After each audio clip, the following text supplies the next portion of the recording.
Let me turn a bit down the light then.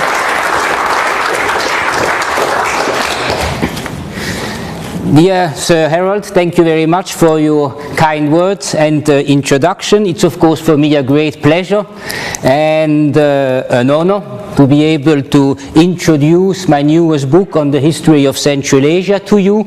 And I must say I got almost a bit of trepidation when 2 days ago Ellen dropped me a note, be careful, it will be full house.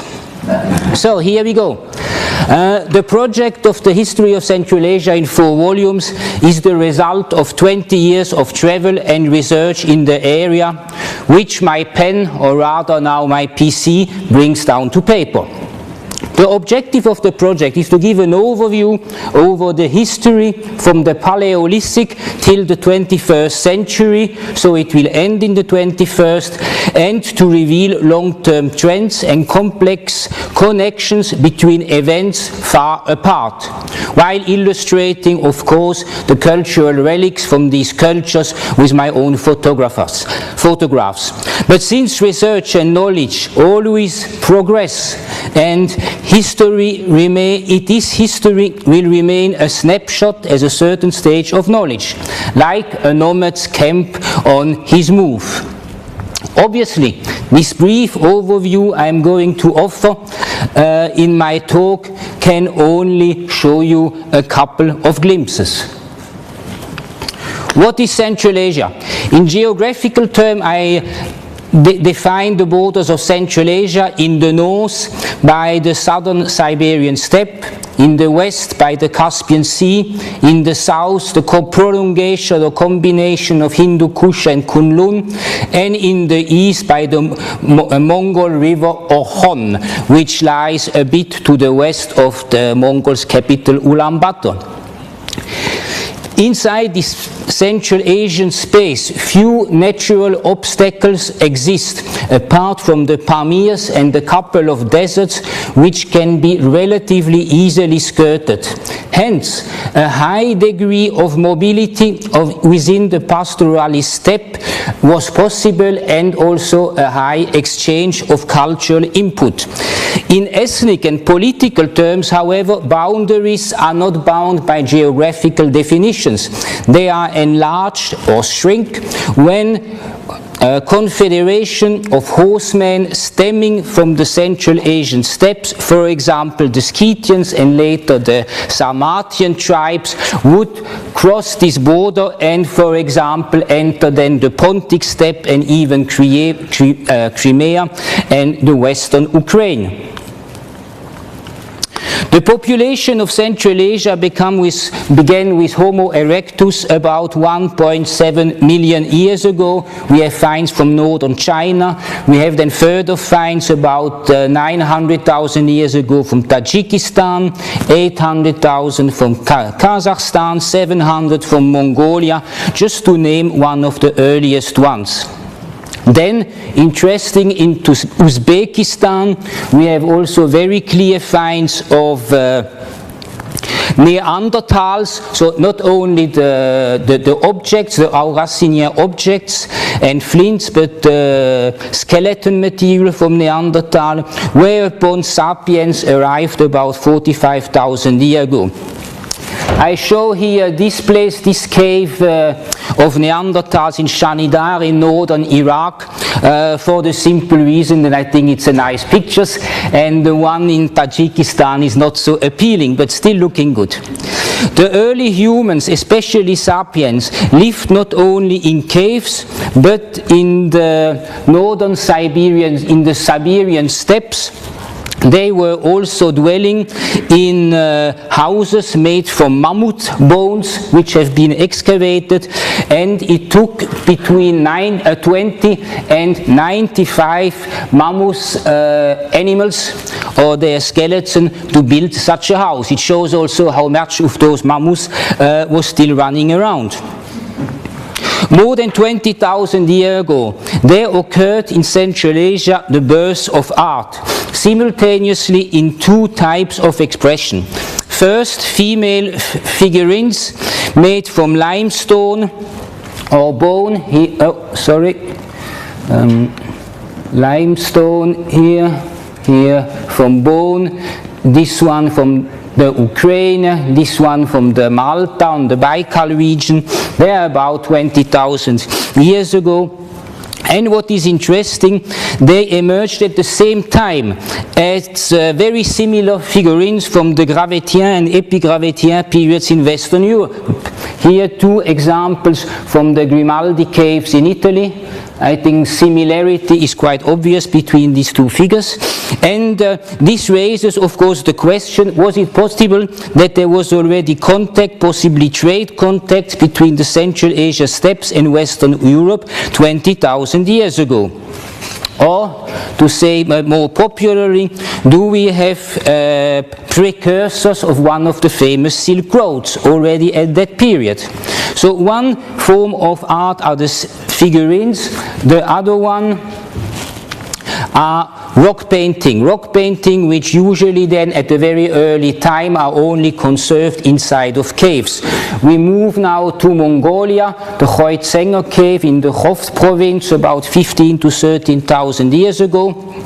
And what is interesting here, we don't find only familiar animals like this kind of gazelle, or the oldest existing representation of Bactrian camel, which we see here, the head, the two humps. Interesting also, a line is here, is perceivable, which could be the horizon, or the animal stands on a sand dune. So they had already these people tried already to express an image in three-dimensional, to bring a three-dimensionality.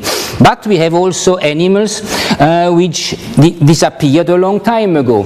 Here, two rhinoceros or two mammoths. Then we look at the Karpova cave, that in the southern Ural. Here a horse, then again two rhinoceros or two mammoths, and at the back again a mammoth. So these are the very early expression of art in northern Central Asia. In terms of economy, this was a period of cold, dry climate and vast dry steppes where it was based on hunting and gathering prior to any animal husbandry or, of course, of agriculture. After a warmer Mesolithic period, a renewed climate cooling ushered into the Neolithic, defined as an average for Central Asia between 4,500 and 2,400 BC, and early Bronze Age being defined 2,400 till 900 BC. In this period, the previous forests disappeared, and with them forest animals like the ox and elk. Cold and dry steppe began to dominate. And these changes and technological innovations which were triggered and generated by these climatic changes are mirrored in the petroglyphs. We see here petroglyphs from northwestern Mongolia, Tsagan Sala, and from Kazakhstan. So, for example, now man also starts to appear in the petroglyphs, which we missed before in the very ancient rock paintings, in hunting scenes. Here, hunting a mounted hunter, hunting on camels, on battle scenes with either a lance or a bow, and in the context of other petroglyphs which show herds and also stable for herds, it could be a fight over access to water or over the vital winter camps. Then, in this time also horse riding, as I said, horse riding developed. I will come to that question in a moment. And obviously, while there were forests, to ride a horse would have been of little use. We meet also in those times the innovation of wheel and traction, which led to the wagon, which again would have been totally useless in a forest environment, but very practical in the steppe. And the beginning of animal husbandry in these petroglyphs here. Let's start with the horse. Initially, the wild horses were hunted for food only. And when about around 5000 BC in northern Central Asia, horse husbandry cultures emerged, it was again for food only. Just to name a few, the Samara culture on the middle Volga, Khwalinsk in the more south to the Samara culture reaching till the Caucasus, Sredny Stok around the Dnieper, so we talk central Ukraine, and very important one, Botai in northern Kazakhstan. We are now around the period between 5000 and 3500 BC. These peoples in those days, they weren't yet nomads. They were pastoralists practicing some moderate transhumance, but not more. And it remains very, very doubtful if horses in those days were used for riding purposes, possibly just to guard the herds and for hunting, but surely not for military purposes. Let's come to another novelty that probably emerged also in Central Asia around 3500 BC, and this is the wagon. The wagon is a combination of three technologies. First one, the rotation of an axle and of wheels. Second, a flat bed linked to this axle, and we have, for example, sledges that were used in the north, so in the steppe and as well as in Mesopotamia as a kind of prototypes, and the usage of animals for pulling purposes. The wagon spread very rapidly from Central Europe to Mesopotamia, and it originated probably, we don't know exactly, it emerged so quickly, but probably it emerged at the same time on the western fringe of Central Asia in the Tripolia culture in present southern Ukraine, and concurrently in the Maikop culture, which is in the northern edge of the Caucasus on the eastern Black Sea coast. As already mentioned, in northern Central Asia in the 4th millennium BC, a climate cooling led the forests to disappear and the steppe advance. Pastoralists had now to move their herds because the climate had become drier. They had to move them more often, and the herds became also larger to avoid overgrazing, and in this context the wagon of course greatly increased the mobility of the pastoralists. If we look at these two maps on the horse husbandry centers, the early one, I have to come down. So Botai, I was mentioning in Kazakhstan, then here the Khwalinsk, Samara culture, Khwalinsk, Length Khwalinsk, Sredny Stok. This was the area of southern Siberia where horse husbandry was first practiced. And oh, I forgot the Maikop culture. Maikop is here, so it's between the Sea of Azov and the Eastern Caspian, a very, very important culture, Maikop, for several reasons. Probably first, it's one of the places of horse husbandry started. We have found about 200 wagon burials in Maikop. About 70% of all the wagon burials to be found in Central Asia come from the Maikop culture. So would be the deceased would be placed to a wagon, would bring to the tomb all the procedures like animal sacrifice and so on would take place. Then the wagon would be dismantled and together with horses left in the tomb of the deceased person. And not only that is important about Maikop, because in Maikop was probably also the origin of the first bronze, made from a copper arsenic alloy around 3735 BC, and later an alloy of copper and lead. On the lower map, I just want to show the Sintashta culture, which is right here on the southeast of the Ural, and linked to it the Petrovka culture, where we will see probably originated the spoked wheel, which brought another technical innovation. Yes, let's have a look at them.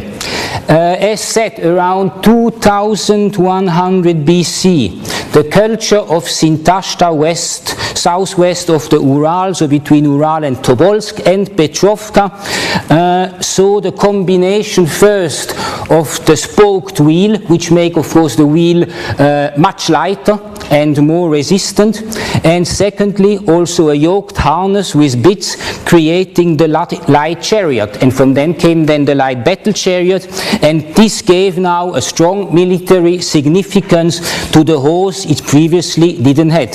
The light battle chariot then very quickly spread to the Near East and to Egypt. At the same time, in this cultural realm, we also see the emergence of new religious concepts, one of them being the sun deities.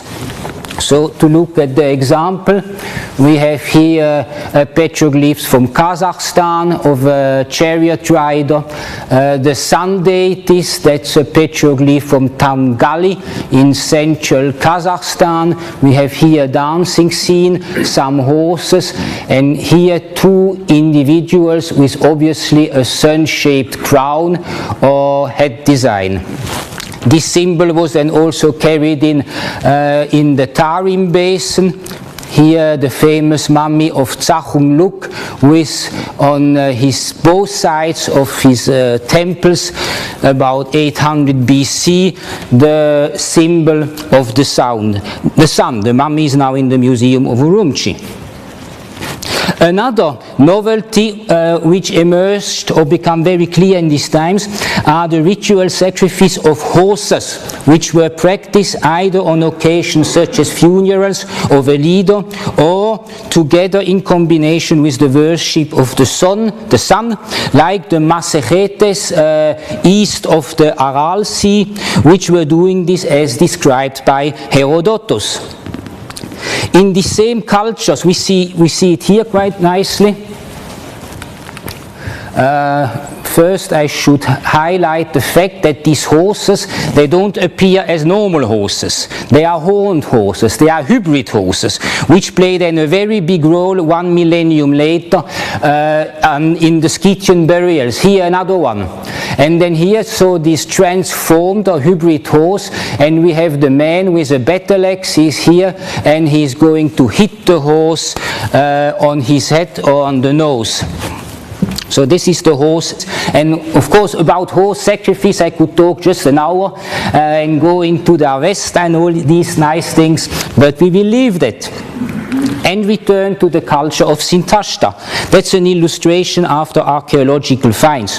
The Sintashta culture east of the Ural was not only characterized by early usage of the light chariot, which we just saw, but also by very compact wooden settlements built after a master plan. That's the interesting thing. They were not just building like this, and I add a house and I add a house. They had a very precise plan. They chose their places also with a very clear design near tin mines, for example, or gold mines. They made clear that there were enough pastures in the surrounding, there was water, and so on.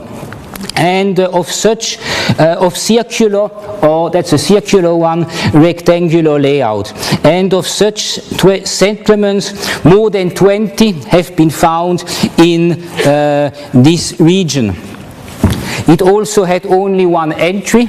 It was here, and if you want to go into the heart, there was no passage here through. Everybody wanting to enter had to go here, around, and here was the entry gate. And it was fortified, it had a moat.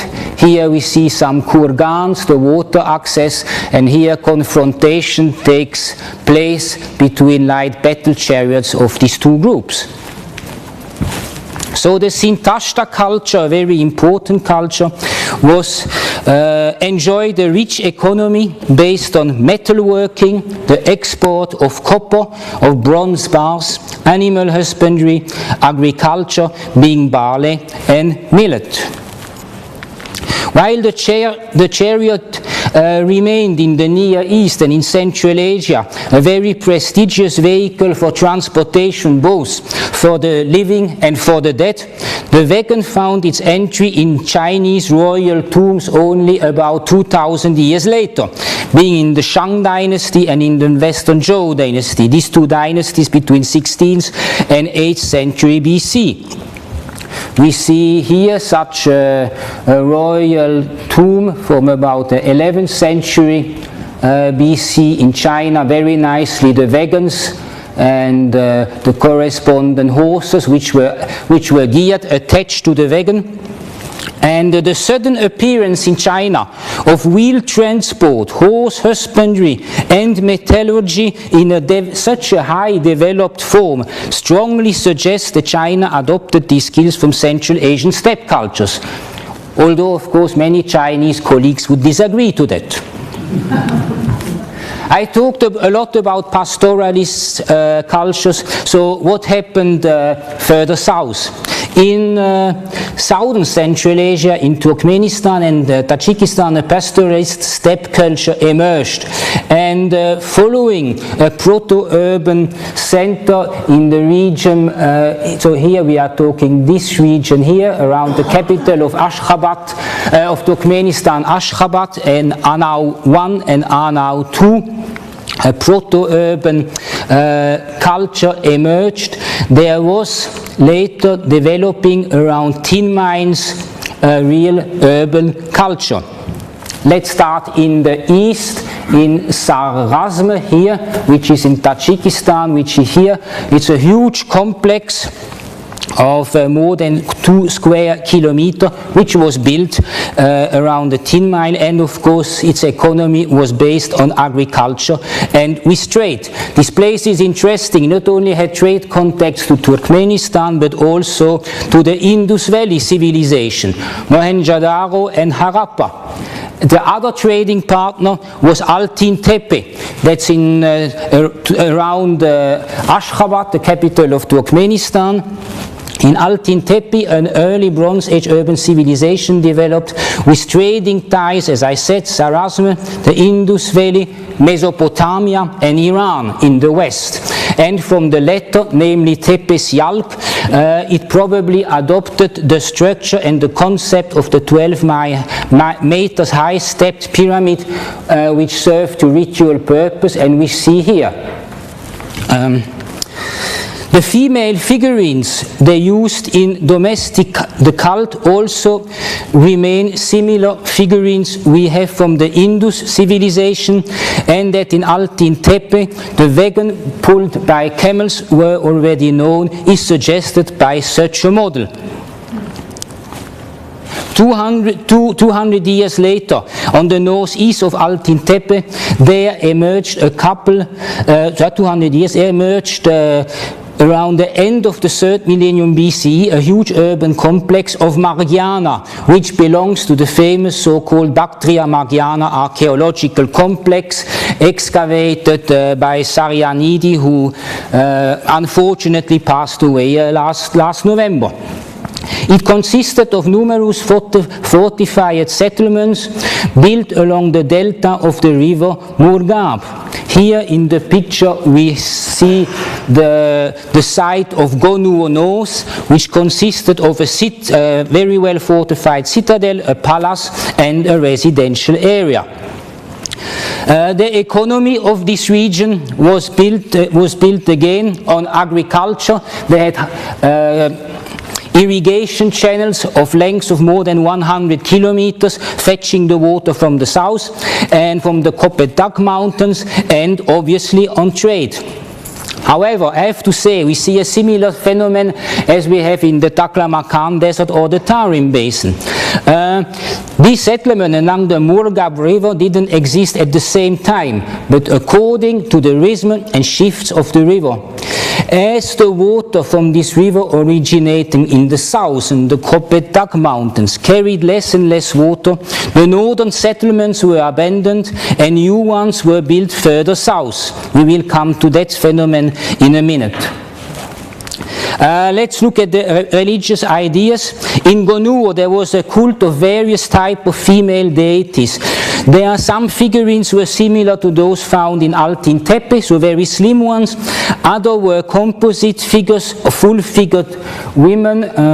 We see here a nice example from the Metropolitan Museum in New York. Sarianidi also found such figures in the tombs of wealthy females.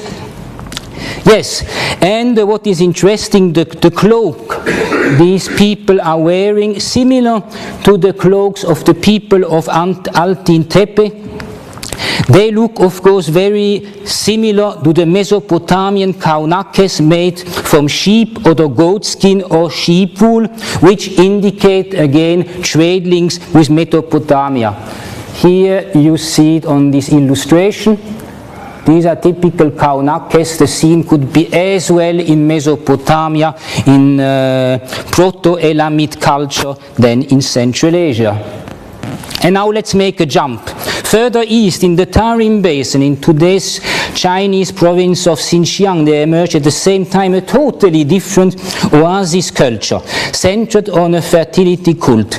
It's the Xiaohe Ayala Mazar culture, and some of you may remember 3 years ago in early 2011, I had the privilege to give a talk on this topic and on my findings on this culture. We will look at two places, first Xiaohe, totally in the east, and then Ayala Mazar in the center of the desert. Xiaohe, which means little river, was found in the Lopno desert in 1934 and excavated in the early 2000s.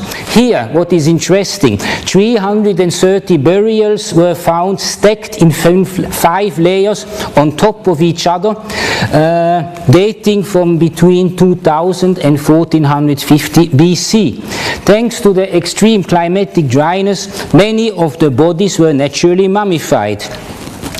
And here a picture of in case of the excavation, the people were buried in canoe-shaped coffins. And again, we are in the desert. There are oases, there were waterways, but it was already then a desert environment. In front of female coffins stood a torpedo-shaped wooden pole. One sees them nicely here, for example, one, and then look at those things. So the before a female coffin there was a torpedo-shaped wooden pole, interpreted obviously as a phallic symbol, and in front of the male buriers there was a pedal-shaped wooden pole, interpreted as a vulva symbol. So we have strong indication of a fertility cult. And as I may add, as burial in ships we see is not limited to the seafaring Vikings, as we can now admire in the exhibition on the British Museum, but also practiced by desert dwellers 2000 years earlier. In late 2009, I led my 5th Taklamakan expedition into the former delta of the Keria River in the center of the desert, 600 kilometers to the west of Xiaohe, in order to search in the prolongation of already known Iron Age settlement, so this means younger than 900 BC, for even older Bronze Age settlements. And what did we find?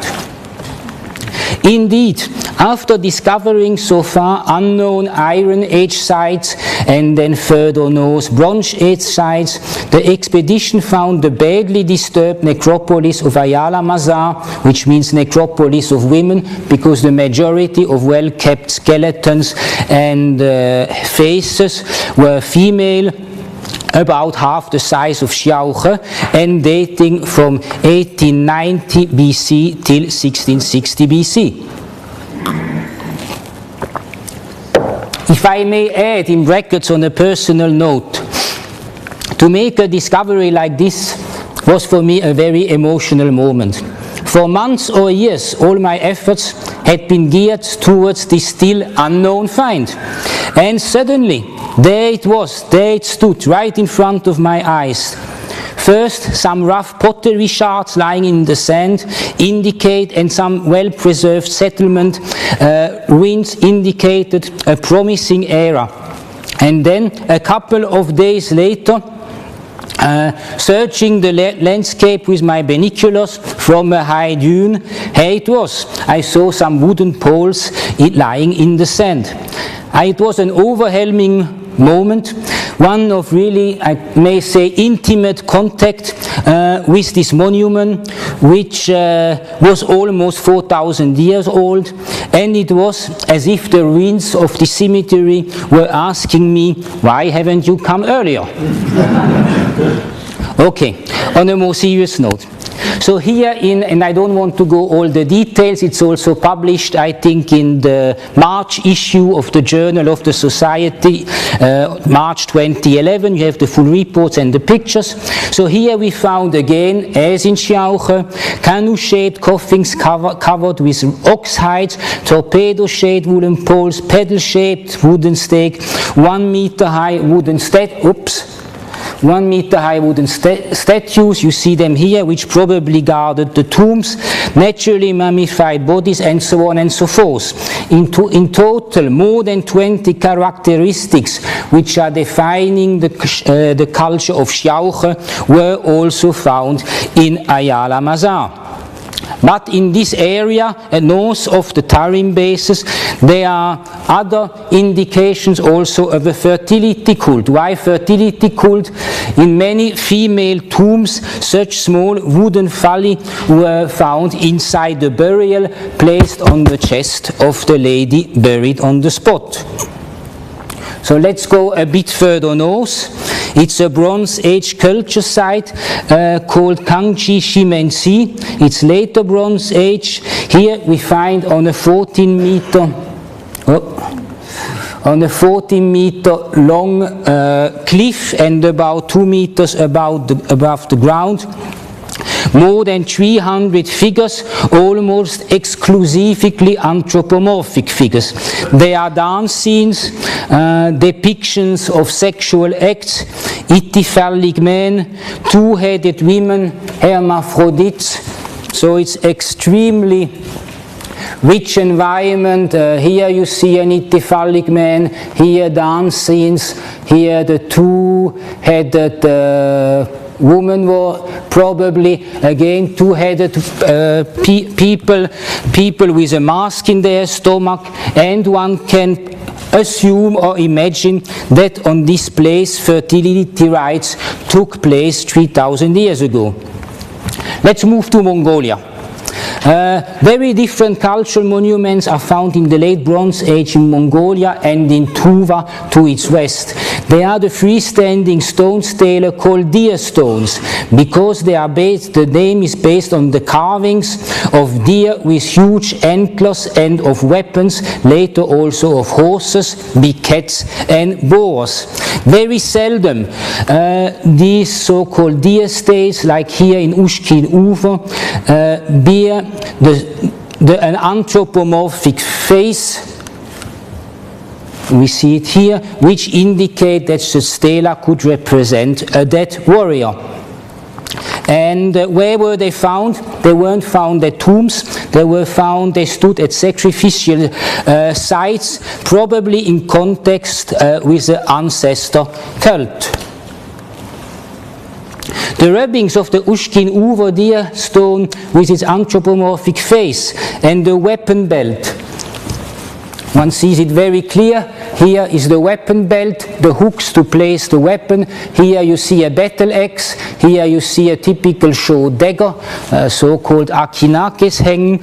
So these two elements suggest that the deer stones symbolize a dead warrior, and the deer could represent his companion or his carrier into the afterlife.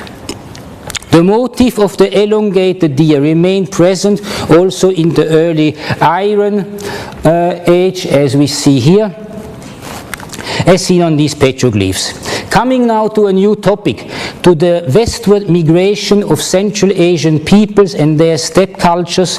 It occurred in the early Iron Age with the Scythians I was mentioning at the beginning, and 2 centuries later by the Sarmatians. And this was now also the period, so we start to talk now as of 1500 BC, where the mounted bowmen finally developed the full military potential of the horse, because a mounted bowman was, or an army of mounted bowmen were of course highly superior to the light battle chariot, especially in a hilly region like the Central Asia steppes. There is a lot of debate where the Scythians come from. One school says the Scythian culture and material culture generated when the cultureless, in brackets, Scythians came from the east and encountered Iranian culture. The other school says, and that's the one I believe, it generated in the east. So, in southern Siberia, the ancestors of the Scythians buried their rulers, nobles and warriors in kurgans, more or less high earth tumuli of circular shape surmounted by vertically standing stones, as we see it here, and as we see it here. We see the oldest Proto-Scythian kurgan of Arjan I in Tuva, southern Siberia, dated about 800 BC. And in the central wooded chamber, we see here, of the looted burial lay a royal couple and 6 sacrificed horses, gold ornaments, breastplates, and so on and so forth. In the more than 70 surrounding trapezoidal wooden chambers, 15 sacrificed attendees and not less than 160 bridled and saddled horses were forced to follow their lords into the netherworld. Here in Arjan I, also all the elements of the Scythian triad of grave goods, which represent the common thread of the Scythian steppe culture, material culture, were found in a mature form, 800 BC.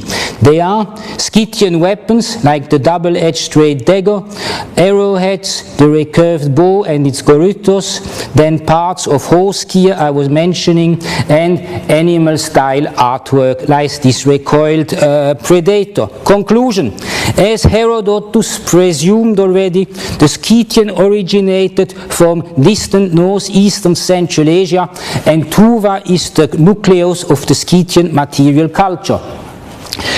These are the 3 animals that were the most venerated for the earlier Scythian arts: the bird of prey, the big cat like this panther, and the recumbent deer. 200 years after Arjan I occurred the burial of Arjan II in its neighborhood, which was recently excavated in the early year 2000. Since the royal chamber was unlooted in Arjan II, which was a sensation, it was possible to reconstruct the clothing and gear of the royal couple. And so all the more than 20,000 gold pieces was found, so it was possible to reconstruct their dressing. This deer you see here was on the top of the headdress of the warrior. Then all these pieces are kept. Then the short dagger we see here. Here is the goryt, so the case where the warrior would put his bow in. I may add that in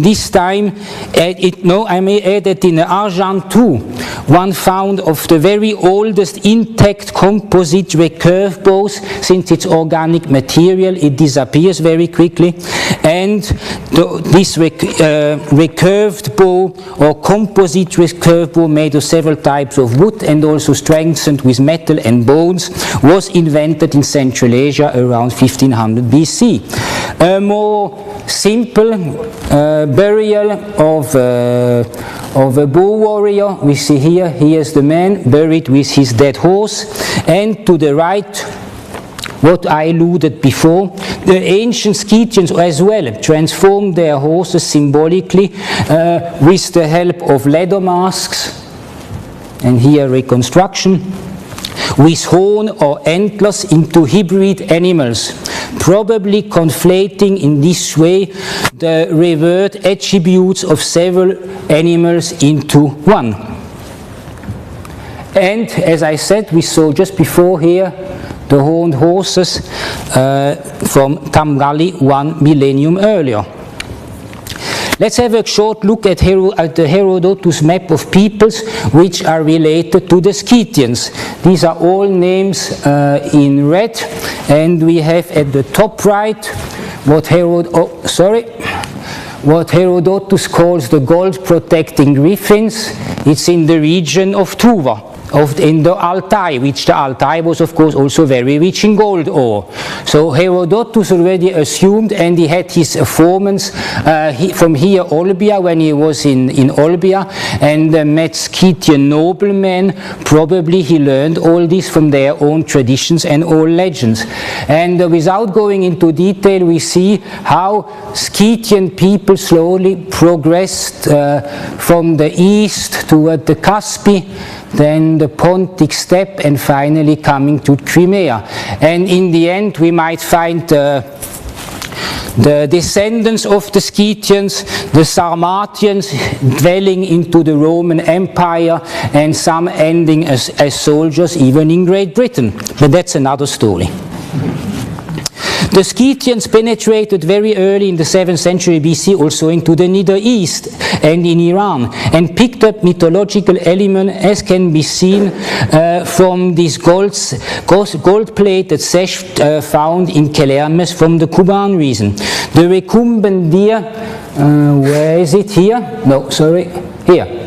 The recumbent deer we see here on the sash is of course a typical Scythian element, while the two winged deities in front of a tree of life, and possibly also these quadrupeds which are shooting with a bow and are attacked by flying fishes, could be a Urartian or Assyrian motif. What was the standard weapon of those Scythians from the 5th, 4th century? On the defensive side, they had a scale helmet with cheek and neck guards, a breast and thigh armor, and a lamellar shield. On the offensive weapons, the key weapon was of course the recurve bow, the akinakes, and the lance. Here we see a very well preserved bow which was found in the Taklamakan desert, kept because of the dry climate. It's a 100 centimeter long recurve bow, not being too long and hence ideal for a mounted warrior. As described by Herodotus, Scythian warriors also swore blood brotherhood, as we see it here. Swore blood brotherhood, and drinking then a mixture of wine and of their own blood, and they would fight like brothers in battle. The Scythians in the Ukraine and in the Crimea were strongly exposed to the Greek culture through their intensive trade with the Greeks. Greek theoretics were very welcome as diplomatic gifts, like this gold Gorytos featuring episodes of Achilles' life, found exactly identical in 4 different Scythian princely tombs. The 4 Goryts being manufactured by the same presumably Greek goldsmith shop from a unique mold. But the adoption of Greek culture and Greek way of life by Scythian rulers was unacceptable to the more traditional warrior elite, as illustrated in this gold combat found in Solocha, It probably encapsulates a power fight within the ruling dynasty told by Herodotus. Again Herodotus. The writer represents the conservative king Octamazadas, and obviously he's winning the battle, who attacks his unhorsed half-brother and predecessor king Scylas here, who followed a Philhellenic urban life and neglected his duties as a leader of the steppe warriors. The victorious Octamazadas is followed by his brother, by his other loyal half-brother, Orikos.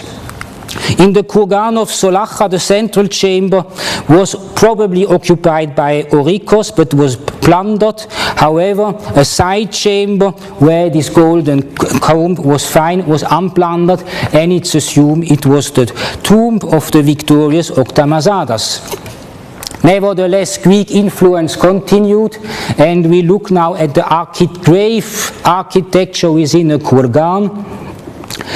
First in the Oghuz kurgan around the Dnieper, so central Ukraine, and then on the kurgans around the Pantikapayan, modern Kerch in eastern Crimea, where the kurgan has a dromos. We see very clearly a stone dromos made from limestone plate laid on top of each other, leading to the central crypt, where we see here with a corbelled vault and stone sarcophagus. All elements the traditional Scythians, of course, wouldn't know at all, but it was a Scythian burial. Let's approach now a different topic. We come to the Alexander campaign and the cultural migration trend reversed. The Scythian culture had advanced from east to west, but in the wake of Alexander's pursuit of Darius III and his would-be successor Bessos, and continuing fights between 334 and 323 BC. Western Greek culture spread to the east, laying the ground for the Greco-Bactrian kingdom and later Buddhist art in Gandhara. That in the 5th, 4th century, the western part of Central Asia belonged to the Achaemenid Empire, which held 6 satrapies within Central Asia itself and 5 more on its southern edge. They are listed in the famous Bishotun inscription. A visual illustration of the Achaemenid dominance in the cultural art of those days is the golden armlet from the Oxus treasure, which is now in the British Museum. Such armlets were formal tribute offerings to the Achaemenid kings of kings, as exemplified on the Apadamema steps of the Hypostyle Hall in Persepolis. Here we see, and here again. These are probably Syrians, and these are, of course, these are Scythians, or Saka as the Persian named them, with their typical elongated head. They bring these armlets and also horses as tribute. After Alexander's crushing victory at Gaugamela in 331 and Darius' murder by his satrap Bessos in 330, Alexander crossed the Hindu Kush in early 329 and then the Oxus, whereupon the Sogdian noble Spitames took Bessos prisoner and delivered him to Alexander, who had him crucified. At the bottom we see 2 golden clasps featuring Greco-Bactrian warriors, which were found in the North Afghan tomb complex of Tilya Tepe from the 1st century CE, but these 2 clasps most probably are older and date to the 2nd century BC. I will then conclude with Tilya Tepe. During his campaigns in Sogdiana, the Sogdians offered very strong resistance to Alexander under the leadership of Spitames to the Macedonian invader, resistance he broke with a campaign of terror against the rebellious cities. All can be read in Ariane and Curtius Rufus and how they are called. You have all the reference there. And as Curtius Rufus writes, after he quelled the rebellion, Alexander founded north of Termes in present southern Uzbekistan 6 fortresses, of which one, called Kurgansol today, was discovered and excavated in the year 2000 by the Deutsche Archäologische Institut in Berlin. After Alexander's death, Greek Central Asia fell to the Seleucids, whose ruler Seleucus I, 306 till 281 BC, founded the fortified city of Ai-Khanum in present northern Afghanistan. It had a gymnasium, a theater, a palace complex, and a temple dedicated to Zeus. Palace complex, theater, and then here the temple dedicated to Zeus. Later in the mid-3rd century, the Greek satrap Theodotus rebelled and founded the independent kingdom of Bactria. In the picture you see a coin of a later Greco-Bactrian ruler, Eucratides I or the Great. But the Seleucids wouldn't give up and tried to reconquer Bactria. and besieged its capital Tsarist during 2 years, from 208 to 206 BC. Only when the Bactrian king Eutydemus threatened to open the northern frontier to Sarka horsemen, who would then also overrun the east of the Seleucid Empire, did the Seleucid Antiochus III resign and lift the siege. Another Seleucid foundation is the famous Oxus temple on the northern bank of the Oxus, which was a combined fire temple and water temple, because the temple, one knows from inscription, was dedicated to the river deity Oxus, very similar to 1000 years earlier to the combined fire and water temple of Jarkutan near Termetz. I conclude with the unique treasure of Tilia Tepe, found in 1978 in northern Afghanistan, and which was a few years ago on display on the British Museum.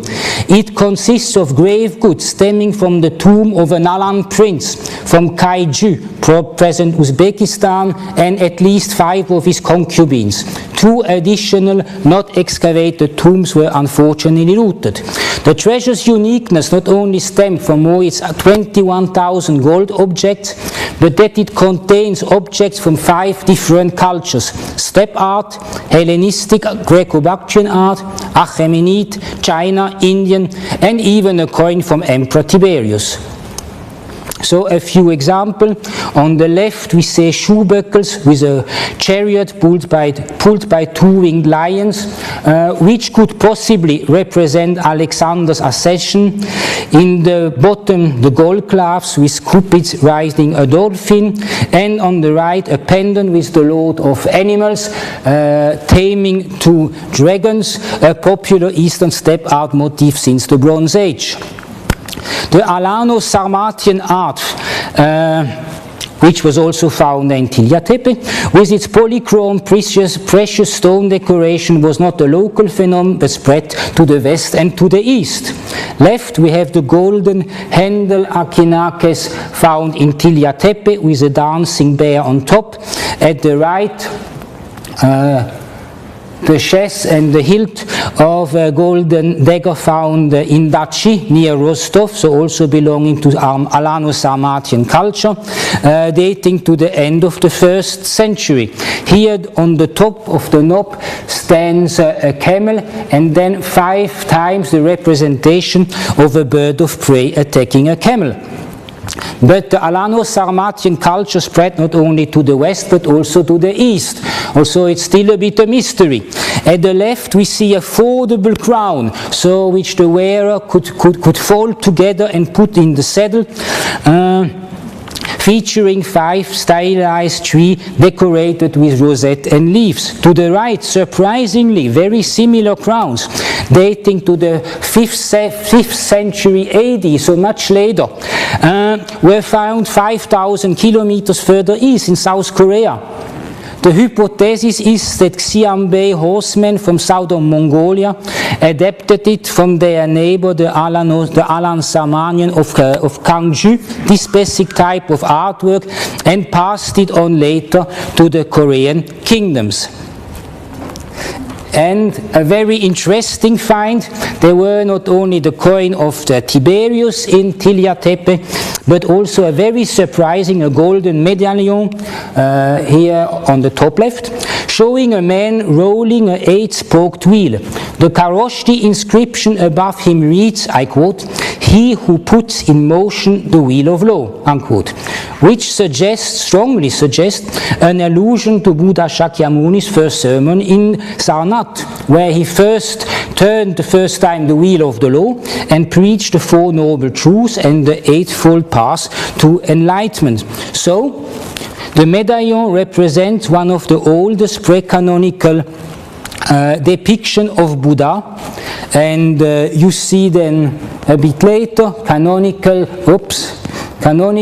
representation of the Buddha here on this coin of Kanishka, and here 2nd, 3rd century to be seen in the museum to Lahore.